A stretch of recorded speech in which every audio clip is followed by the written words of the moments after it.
Hey guys, welcome back to the channel, the Dude Real Estate Show. I'm here with Billy once again. Billy, what's going on?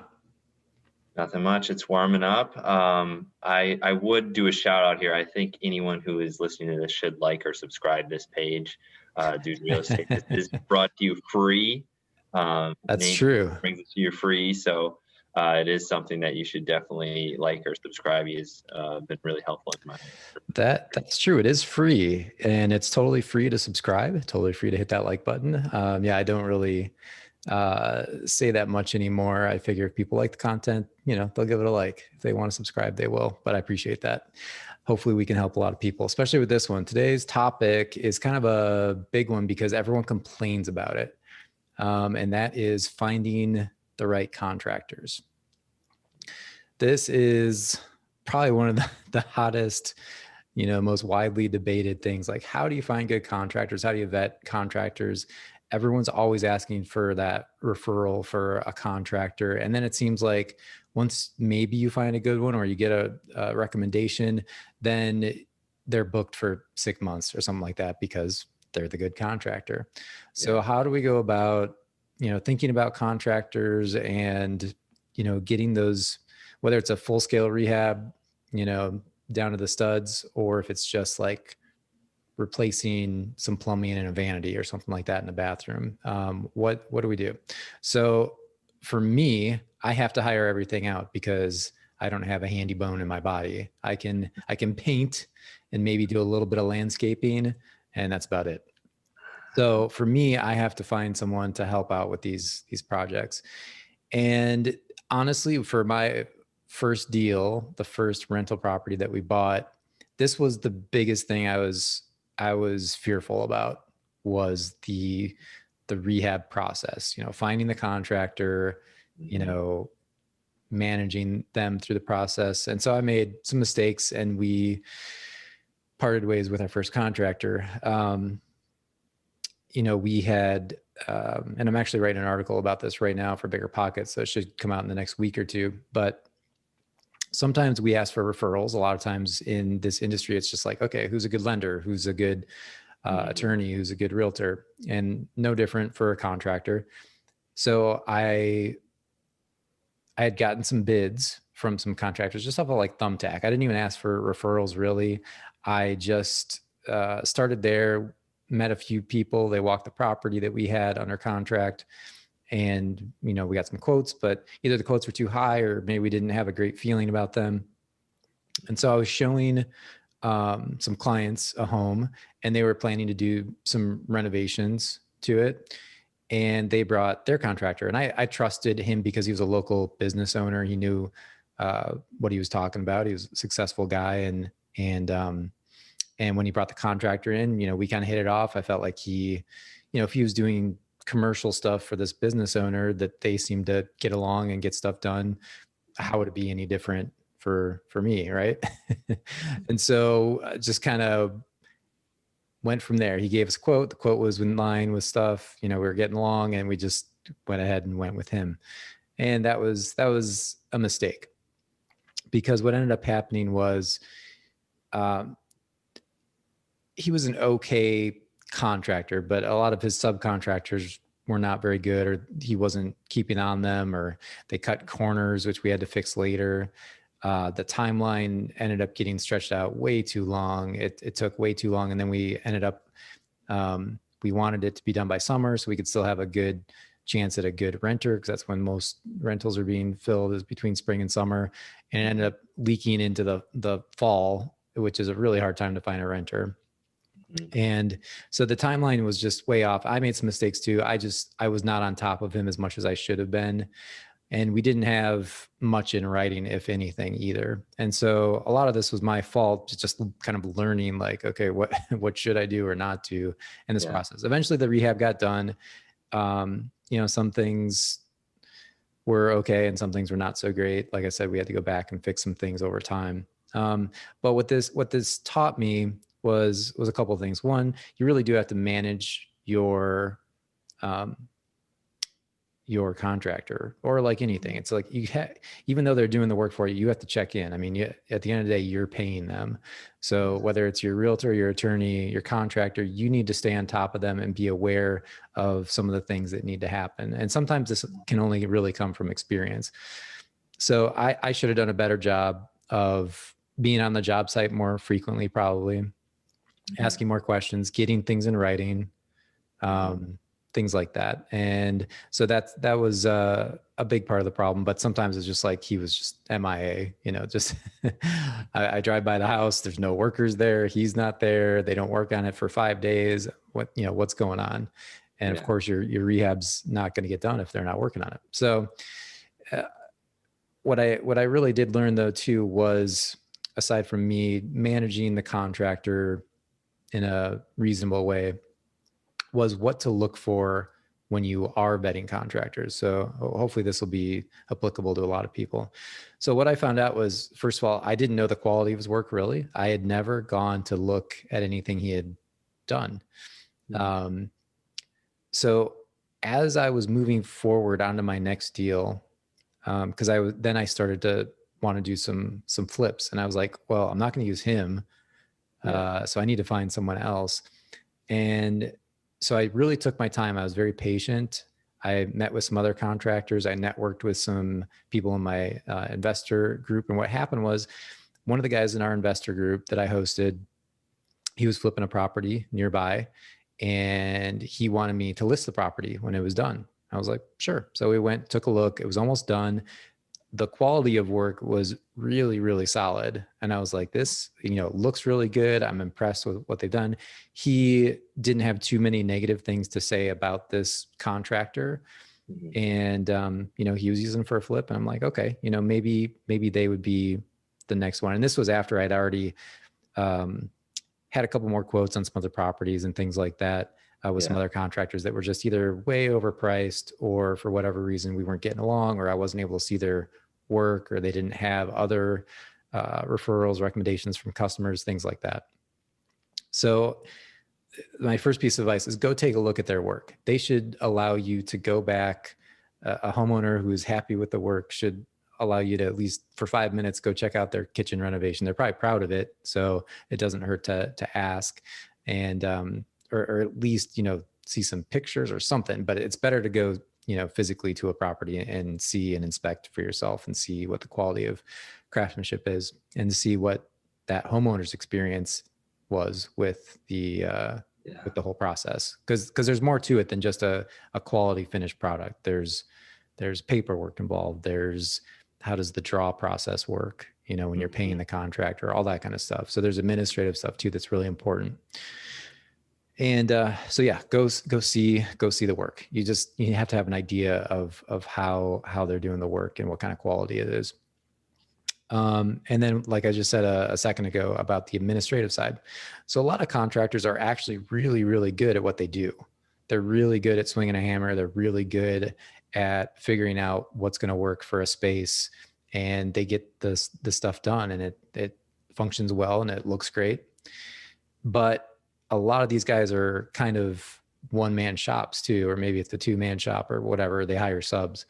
And maybe they're not the best at the paperwork side of things. So maybe they're not the best about getting that building permit in a timely fashion, or how the draw schedule is going to work out for you. Like, when do they get paid? How many times do they get paid? At what point do you get paid or send a payment for a particular part of the project? So these things are actually really important. And if you're working, let's just say, with a private money lender or a hard money lender, they require this stuff. So it's actually kind of nice when you work with a hard money lender who have been through the process a lot.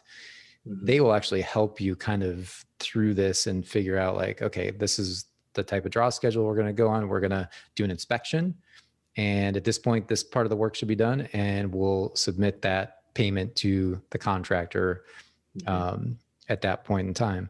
So it helps you stay maybe a little organized, but I wouldn't necessarily recommend hard money lenders to first time, investors either. So those are a couple of the high level things to think about when you're looking for a contractor. One more thing that I think is really important to talk about with a contractor, besides getting everything in writing, make sure that at the end of the project, once you have paid them for everything, and don't pay them until it's, done. That's a mistake a lot of people make, that, a contractor will say, just give me 25 grand now so I can get started, and then 25 grand when it's done. People write the check for the 25 grand and they never see the contractor again. Yeah. So that, never do that. Never do that. Don't give money up front. Wait until they have the first supplies there. Let's just say that they have to get a bunch of siding or something like that. It should be delivered to the property. Maybe at that point you do the first draw and it's a couple $1,000s for that. So that at least it's physically at the property at that point. Never pay upfront for nothing. You don't want to make that mistake. So at the end of a project though, once it's all done, you've inspected the work, they've done their punch list, you give them the final check. Make sure that you get what's called a lien waiver. Okay. That is basically saying that you have paid the contractor in full for the work that they did, and they're not going to put a mechanic's lien on your property. Because what happens, the only recourse that contractors have if someone doesn't pay them is to actually put a lien on your property. And they can do that. It's just some paperwork, at town hall, and they can put a lien in your property, and that will encumber the property until that's figured out. Okay. And so if you get a lien waiver, they're just basically saying that, yes, the work's been done, I've been paid, I will not put a mechanic's lien on the property. Okay. So those are some of the biggest bullet points. What kind of questions do you have, or do you have experience with rehabs and stuff like that? I've actually never heard of this lien waiver. So is it pretty standard for a contractor to provide that, or what happens if they do put a lien on your property? Well, that's the thing is that I think most people don't know about it or aren't aware of it. And so up front, when you're talking with the contractor, you just want to make sure that everything's in writing, and then ask them the question, will you provide me a lien waiver when the work is done and I pay you? And if they're like, I don't know what that is, or I'm not going to do it, huge red flag. Right. Don't hire them, but yeah, they're pretty standard. And if for some reason the contractor doesn't have them, which is also maybe it's a yellow flag, you can probably find one online or have an attorney draw one up. I mean, it should just be one page, just identifies you, identifies them, it identifies the property and how much you paid for the work. And then they sign off, you both sign off on it. Okay. So you mentioned kind of issues that you're having when you were first starting out with your first contractor, and probably where I'll be with, a first contractor on a property. How do you manage it if it's not something that you can drive by every day? So for your customers or your properties in North Carolina, how would you handle that? Yeah. And that's why it's important to have a team, no matter where you are. So if you're not part of the team, so to speak, you need to have boots in the ground in some manner. So of course we have property managers, and it has to be some level of trust that the property manager is going to vet these contractors the right way. Right. If for some reason you want to take it a step further, though, it's not the worst idea in the world to, if you have to fly across the country to be there for say they bring in 3 or 4 contractors to do bids on your property, might not be the worst idea in the world. And then you can talk with your property manager and be like, okay, what do you see are the pros and the cons? Do you know this guy? And then you can get all these questions out in the open. And then it's nice to know too, like if all the contractors know there's a little bit of competition too, hopefully they'll come in at a more reasonable number. So it's kind of nice to have everyone there same day. We're just going to all walk the property. We're going to tell you, this is the scope of work, and we expect your quotes, in the next couple of days or whatever it is. And then we'll pick one. Yeah, that really sounds like it'd be worth it, even if it's like $1,000 to travel there, spend a night in a hotel and come back, or stay on the property, just because rehabs can be really expensive and really ruin a deal. Yeah. And the bigger the project, the more important that would be, right? Like if it's just, we have to replace a toilet and a vanity and a little bit of flooring, let your property manager take care of that. But if you're talking about doing extensive renovations to a property, I would recommend being there yourself for some portion of it. That would make a lot of sense. Okay.